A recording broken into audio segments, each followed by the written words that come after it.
आज हम एक ऐसे विचार को गहराई से समझने जा रहे हैं जो सच कहूं तो नैतिकता की हमारी पारंपरिक समझ को चुनौती देता है। क्या स्वार्थी होना एक गुण हो सकता है? ये एक ऐसा सवाल है जो हमारी पूरी परवरिश को, जो हमें सिखाया गया है, उसको हिला देता है। बिल्कुल। हमें तो हमेशा सिखाया गया कि दूसरों के बारे में सोचो, मिल बांट कर रहो। हाँ, और आइन रैंड इस पूरी सोच को ही पलट देती हैं। जी। और इसी को समझने के लिए हमारे पास आइन रैंड की किताब द वर्च्यू ऑफ सेल्फिशनेस के कुछ बहुत अच्छे सारांश और विश्लेषण हैं। हाँ। और हमारा मिशन है इस दर्शन के दिल में उतरना, ये समझना कि ये तर्कसंगत स्वार्थ आखिर है क्या। बिल्कुल। और अगर हम सब ऐसे हो जाएं तो हमारी दुनिया कैसी दिखेगी? हाँ, तो चलिए इसे खोलकर देखते हैं। जरूर। तो सबसे पहले सबसे बुनियादी बात, रैंड का जो दर्शन है, ऑब्जेक्टिविज्म। जी, वस्तुनिष्ठवाद। इसकी नींव एक बहुत ही मौलिक सवाल से शुरू होती है कि इंसानों को मूल्यों की यानी वैल्यूज की जरूरत ही क्यों है। उनके लिए इसका जवाब बहुत साफ है। क्या? जिंदा रहने के लिए। मूल्य कोई मतलब शौकिया चीज नहीं है। हर जीवित चीज के सामने एक ही विकल्प होता है, जीवन या मृत्यु। अच्छा। इसलिए जीवन ही सबसे बड़ा परम मूल्य है और नैतिकता यहीं से शुरू होती है। कैसे? जो चीज आपके जीवन को बढ़ाती है, उसे बनाए रखती है, वो अच्छी है। और जो उसे खतरे में डालती है, वो बुरी है। बहुत सीधी सी बात है। ठीक है, तो जीवन सबसे ऊपर है, ये समझ में आया। लेकिन यहाँ पर स्वार्थ शब्द कैसे आता है? क्योंकि जब हम स्वार्थी सुनते हैं तो दिमाग में एक नेगेटिव तस्वीर बनती है। हाँ, कि कोई दूसरों को कुचल कर आगे बढ़ रहा है। बिल्कुल, जो सिर्फ अपनी मनमर्जी करता है। और यही रैंड के मुताबिक सबसे बड़ी गलतफहमी है। वो जिस स्वार्थ की बात कर रही हैं, उसके आगे एक बहुत जरूरी शब्द लगा है, तर्कसंगत। हाँ, तर्कसंगत, रैशनल सेल्फ इंटरेस्ट। इसका मतलब अपनी भावनाओं या सनक के हिसाब से चलना नहीं है। तो फिर क्या है? इसका मतलब है अपने जीवन और अपनी खुशी को सबसे ऊपर रखने के लिए अपने दिमाग का, अपने तर्क का इस्तेमाल करना। रैंड के लिए इंसान का दिमागी उसके जिंदा रहने का सबसे बड़ा औजार है। अच्छा, तो ये सिर्फ मैं नहीं है। नहीं, ये है मैं अपने दिमाग का इस्तेमाल करके अपने लिए सबसे अच्छा जीवन कैसे बनाऊं। बिल्कुल। और इस सोच से 3 मुख्य गुण निकलते हैं। पहला, तर्कसंगतता, मतलब हकीकत को स्वीकार करना, चाहे वो कितनी भी कड़वी क्यों ना हो। ठीक है। दूसरा, उत्पादक कार्य, यानी सिर्फ सोचना नहीं बल्कि अपने विचारों को हकीकत में बदलना, कुछ बनाना, कुछ हासिल करना। और तीसरा? और तीसरा है आत्मसम्मान, ये विश्वास कि आप जीने और खुश रहने के लायक हैं। और ये उस सोच के तो बिल्कुल खिलाफ है जो हमें बचपन से सिखाई जाती है, परोपकार की, एल्ट्रुइज्म। हाँ, कि हमेशा दूसरों भला सोचो। रैंड तो इसे विनाशकारी मानती नहीं। हाँ, और रैंड के लिए परोपकार का मतलब सिर्फ दूसरों की मदद करना नहीं है। उनकी परिभाषा थोड़ी अलग है। क्या परिभाषा है? वो कहती हैं कि ये तब होता है जब आप अपनी किसी बहुत कीमती चीज को किसी ऐसी चीज या इंसान के लिए कुर्बान कर देते हैं जो आपके लिए उतना मायने नहीं रखता। मतलब खुद को नुकसान पहुंचाकर दूसरों को फायदा पहुंचाना। बिल्कुल। इसका कोई उदाहरण है जो इसे और साफ कर सके? हाँ, एक क्लासिक उदाहरण है। मान लीजिए एक आदमी अपनी प्रेमिका, जिससे वो बेहद प्यार करता है, उसकी जान बचाने के लिए अपनी जान दे देता है। तो ये तो त्याग हुआ। रैंड की नजर में ये त्याग या परोपकार नहीं है। एक मिनट, ये कैसे त्याग नहीं हुआ? उसने अपनी जान दे दी। क्योंकि अगर उस औरत के बिना उसकी जिंदगी का कोई मतलब ही नहीं था, अगर वो उसकी जिंदगी की सबसे बड़ी खुशी थी, अच्छा, तो उसे बचाना उसका अपना स्वार्थ था। उसने अपनी सबसे बड़ी वैल्यू को बचाया। ये एक तर्कसंगत फैसला था। तो फिर त्याग क्या होता? त्याग ये होता कि अगर वो उस औरत को किसी अजनबी के लिए छोड़ देता जिसकी उसकी जिंदगी में कोई जगह नहीं थी, वो होता एक बड़ी वैल्यू का छोटी वैल्यू के लिए त्याग। वाह, तो मतलब हमारे रोजमर्रा के फैसले जिन्हें हम प्यार या फर्ज का नाम देते हैं, हाँ, रैंड की नजर में वो हमारे अपने स्वार्थ का ही एक रूप है। हाँ, हम उस इंसान को बचाते हैं क्योंकि उसके बिना हमारी अपनी जिंदगी में खुशी कम हो जाएगी। बिल्कुल। ये सोच तो पूरी नैतिकता की परिभाषा ही बदल देती है। यही उनका सबसे क्रांतिकारी विचार है। ठीक है, यहाँ ये वाकई दिलचस्प हो जाता है। अगर हर कोई तर्कसंगत रूप से स्वार्थी है तो क्या समाज में टकराव नहीं होगा? अगर सब सिर्फ अपने बारे में सोचेंगे तो हर तरफ मतलब अराजकता नहीं फैल जाएगी? ये सवाल लाजमी है और रैंड इसका जवाब एक बहुत ही साहसिक बयान से देती है। क्या?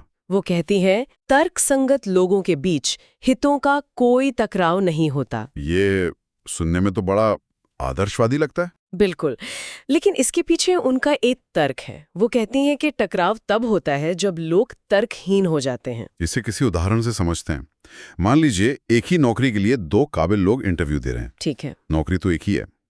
ये तो हितों का सीधा टकराव हुआ। रैंड के नजरिए से देखें तो नहीं। हाँ। अगर वो दोनों तर्क संगत हैं तो वो इसे ऐसे नहीं देखेंगे। तो कैसे देखेंगे? वो दोनों जानते हैं कि नौकरी उसे मिलेगी जो सबसे ज्यादा योग्य है, जो कंपनी को सबसे ज्यादा मूल्य दे सकता है। वो एक दूसरे की नाकामी की दुआ नहीं करेंगे।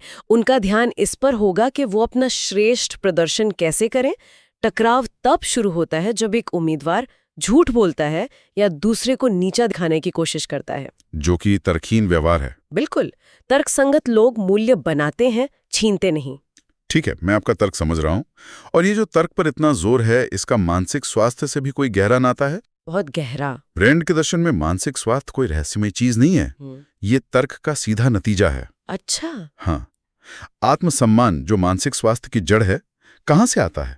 ये इस एहसास से आता है कि आपका दिमाग हकीकत को समझ सकता है और आप एक अच्छी जिंदगी जी सकते हैं। और चिंता, अपराध बोध जैसी भावनाएं? ये तब पैदा होती हैं जब इंसान तर्क का रास्ता छोड़कर भावनाओं, अंधविश्वास या आत्म बलिदान की ओर चला जाता है। ये चीजें इंसान को हकीकत से दूर ले जाती हैं। तो मतलब जब आपकी नैतिकता कहती है कि खुद को कुर्बान कर दो, लेकिन आपकी प्राकृतिक इच्छा कहती है कि खुश रहो। हाँ, तो इस संघर्ष में मानसिक शांति असंभव है। लेकिन असल दुनिया में तो हमें हर दिन तर्कहीन लोगों से निपटना पड़ता है। सही बात है। एक तर्कसंगत इंसान ऐसे समाज में कैसे जिए? क्या जिंदगी में समझौते की कोई जगह नहीं है? यहाँ भी रैंड का नजरिया बहुत साफ है। वो समझौते की एक बहुत ही खास परिभाषा देती हैं। वो कहती हैं कि ठोस व्यवहारिक चीजों पर समझौता हो सकता है। जैसे आप एक कार खरीद रहे हैं तो उसकी कीमत पर मोलभाव कर सकते हैं। ये ठीक है। लेकिन नैतिक सिद्धांतों पर कोई समझौता नहीं हो सकता। जैसे आजादी और गुलामी के बीच कोई बीच का रास्ता नहीं हो सकता, या सच और झूठ के बीच कोई समझौता नहीं हो सकता। हाँ। उनका एक बहुत मशहूर कथन है, हाँ। भोजन और जहर के बीच किसी भी समझौते में केवल मौत ही जीत सकती है। ये तो बहुत सख्त रवैया है?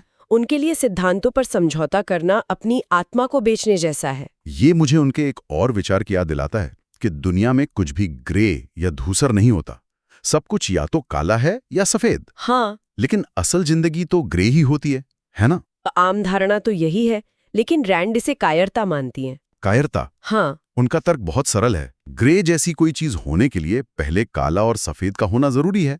ग्रे काले और सफेद का मिश्रण ही तो है। बात तो सही है। जब लोग कहते हैं कि कुछ भी सही या गलत नहीं है, तो वो असल में नैतिक निर्णय लेने से बच रहे हैं। और जब आप बुराई को बुराई कहने से डरते हैं, तो आप अनजाने में उसी का पक्ष ले रहे होते हैं। तो एक ऐसा व्यक्ति जो सिद्धांतों पर समझौता नहीं करता और दुनिया को काले और सफेद में देखता है, वो सरकार के बारे में क्या सोचेगा? सरकार की क्या भूमिका है? बहुत ही सीमित भूमिका। मतलब? रैंड के अनुसार सरकार की एकमात्र सही भूमिका व्यक्ति के अधिकारों की रक्षा करना है, बस। सिर्फ रक्षा करना? हाँ। इसका मतलब है 3 काम। पुलिस जो आपको अपराधियों से बचाए, सेना जो आपको बाहरी हमलों से बचाए, और अदालतें जो आपके विवादों को सुलझाएं। तो सरकार एक रेफरी की तरह है। बिल्कुल, जिसका काम है ये सुनिश्चित करना कि कोई भी खिलाड़ी दूसरे के साथ जबरदस्ती ना करे। सरकार आपकी मालिक नहीं, आपकी नौकर है। ठीक है, ये सुनने में तो बहुत आकर्षक लगता है, लेकिन फिर सवाल उठता है कि इस पुलिस, सेना और अदालतों का खर्चा कौन उठाएगा?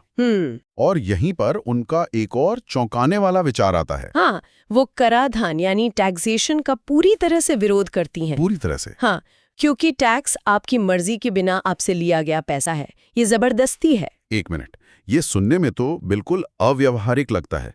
अगर टैक्स देना वैकल्पिक हो तो कोई क्यों देगा? हाँ, ये सबसे बड़ा सवाल है जो उनके इस विचार पर उठता है। तो क्या जवाब है उनका? उनका जवाब है स्वैच्छिक सरकारी वित्त पोषण। स्वैच्छिक मतलब अपनी मर्जी से? जी, उन्होंने इसका एक मॉडल भी सुझाया।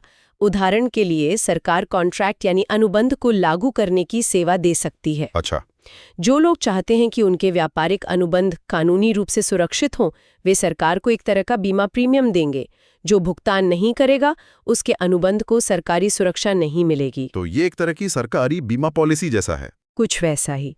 उनका विश्वास था कि एक आज़ाद समाज में लोग उन सेवाओं के लिए खुशी खुशी भुगतान करेंगे जो उनके जीवन और संपत्ति की रक्षा करती हैं। मैं अभी भी इस पर थोड़ा संदेह में हूं, लेकिन ये सोचने पर मजबूर जरूर करता है। ये व्यक्ति पर जोर देने वाली सोच स्वाभाविक रूप से उस विचार के खिलाफ जाती है जो समूह को व्यक्ति से ऊपर रखता है, जिसे रैंड सामूहिकतावाद या कलेक्टिविज्म कहती थी। हाँ, कलेक्टिविज्म। बिल्कुल। सामूहिकतावाद ये मानता है कि समूह व्यक्ति से ज्यादा महत्वपूर्ण है, चाहे वो समूह समाज हो, देश हो या कोई जाति।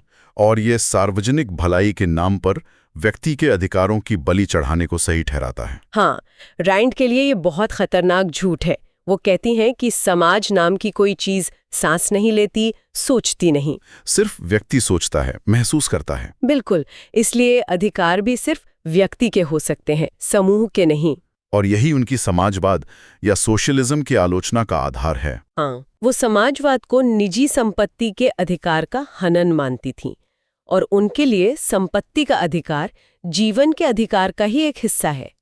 अगर आपको जिंदा रहना है तो आपको अपनी मेहनत के फल को रखने और इस्तेमाल करने का अधिकार होना चाहिए।